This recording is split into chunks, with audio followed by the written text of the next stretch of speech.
Oui, bonjour. En référence au site missionnaire de la Divine Volonté, je vous présente un extrait de l'Évangile et un extrait du Livre du ciel. En ce temps-là, Jésus disait à ses disciples, méfiez-vous des hommes. Ils vous livreront aux tribunaux et vous flagelleront dans leurs synagogues. Vous serez conduits devant des gouverneurs et des rois à cause de moi. Il y aura là un témoignage pour eux et pour les païens. Quand on vous livrera, ne vous inquiétez pas de savoir ce que vous direz, ni comment vous le direz. Ce que vous aurez à dire vous sera donné à cette heure-là.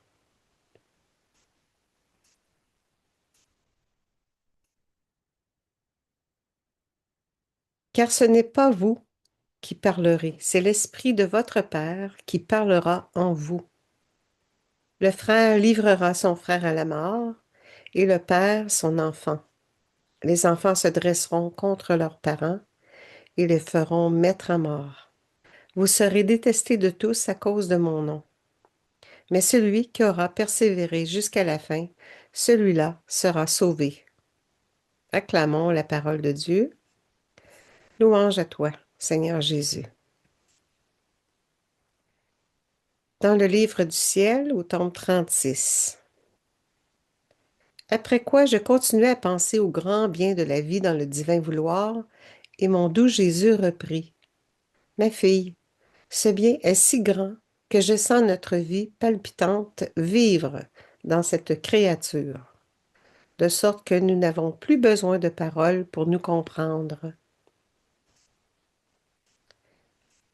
Notre souffle dans le souffle de la créature est parole, qui investit l'être humain et le transmue en notre parole. Et la créature sent que notre parole parle dans son esprit, dans ses œuvres et dans ses pas. Et la vertu de notre parole créatrice l'investit de telle sorte que notre parole se fait sentir dans les fibres les plus intimes de son cœur et change la créature elle-même en parole. Ma parole devient en elle nature, et ne pas faire ce que je dis et ce que je veux serait comme si mon verbe allait contre lui-même, ce qui ne peut pas être. Ainsi, pour celle qui vit dans mon vouloir, je suis parole dans son souffle, dans son mouvement, dans son intelligence, dans son regard, en toute chose, si bien qu'en se sentant fusionnée et trempée dans ma parole, sans avoir entendu le son de ma voix, elle s'émerveille et dit, combien je sens ma nature changer en sa parole, et je ne sais pas comment il me l'a dite. Et je lui dis, ne sais-tu pas que je suis parole à chaque instant? Et même si tu ne m'entends pas, je parle, sachant que lorsque tu rentreras dans la petite chambre de ton âme, tu trouveras et prendras le don de ma parole. Mes paroles ne s'envolent pas. Elles restent dans la nature humaine et transforment cette créature. Il y a une telle union et une telle transformation entre celle qui vit dans notre vouloir et nous, que nous nous comprenons sans parler et que nous parlons sans parole.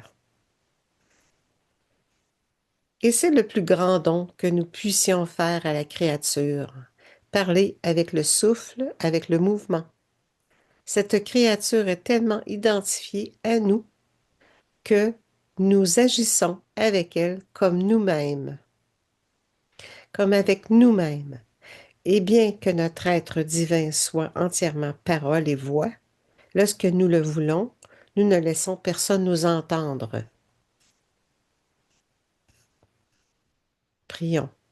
Seigneur, garde-moi dans ton centre, bien dissoute en toi. Par le don de la vie dans le divin vouloir, votre vie étant en moi, nous pourrons nous comprendre sans aucune entrave. Votre souffle dans le mien est parole qui m'investit et me transmue en votre parole.